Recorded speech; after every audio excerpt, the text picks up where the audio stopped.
Well, now that's a very, very good question. And we got a big tranche of funding a few years ago to really look at the difference between D2 and D3. So D2 is your plant source. Yep. So that comes from plants that have ergostrol in them, and they make vitamin D in the same way. The sunlight flows on it. The only plant currently that is edible that makes vitamin D are mushrooms. Now, I would be careful if we got any mushroom lovers in the who are listening. Don't go and pick your wild mushrooms. It's got to be safe mushrooms. The button mushrooms that you buy in the supermarkets are grown in the dark, so they don't actually have vitamin D. But there are vitamin D rich mushrooms that are, some of them are naturally there. The shiitake mushrooms, for example, are naturally rich in vitamin D. And you can buy UV irradiated vitamin D mushrooms.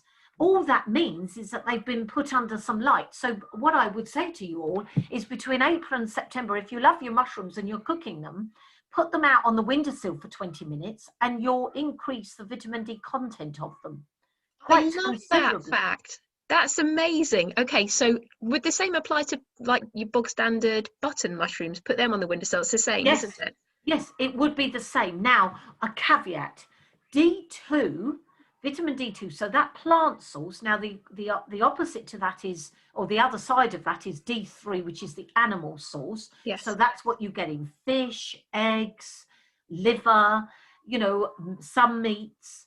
Now, when you look at that, and we really challenge scientific thinking because it had been said that D2 and D3 gives you the same change in your vitamin D status, but we've shown very conclusively in the largest randomized controlled trial that's been done that they are not the same.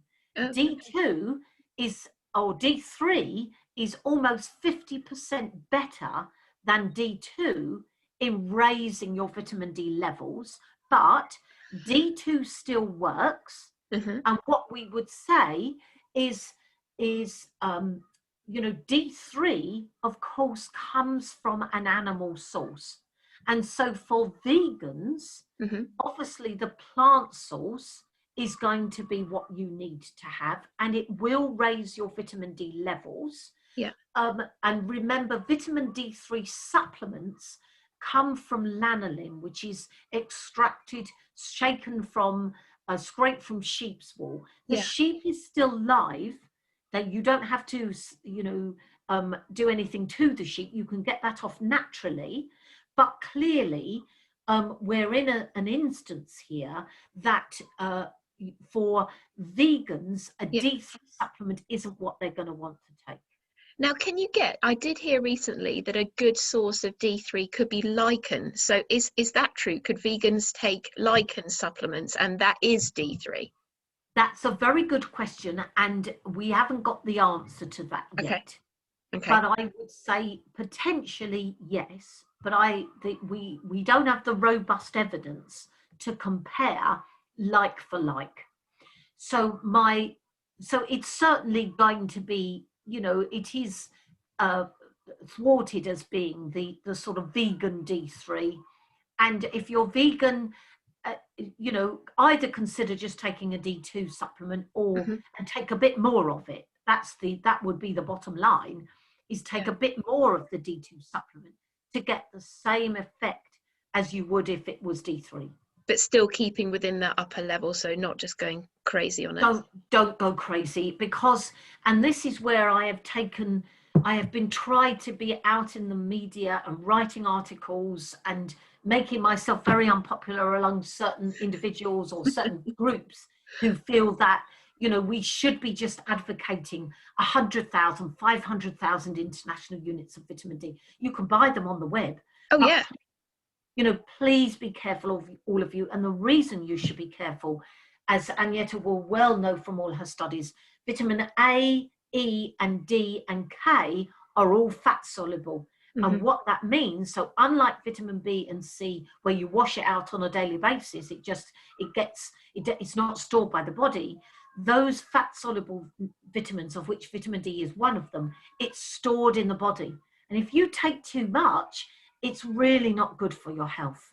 No, it's cumulative, isn't it? So, I It mean, is. I mean, I did read a couple of articles saying that it may lead to over calcification or hardening of organs. And so I guess that's certainly a risk factor.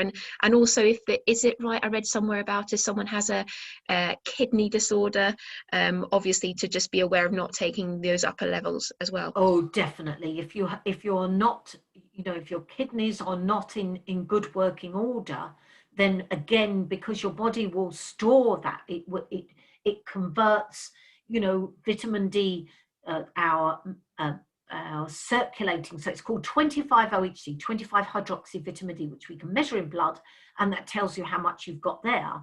You then do a conversion from 25 to 125, which is the active hormone in the kidney.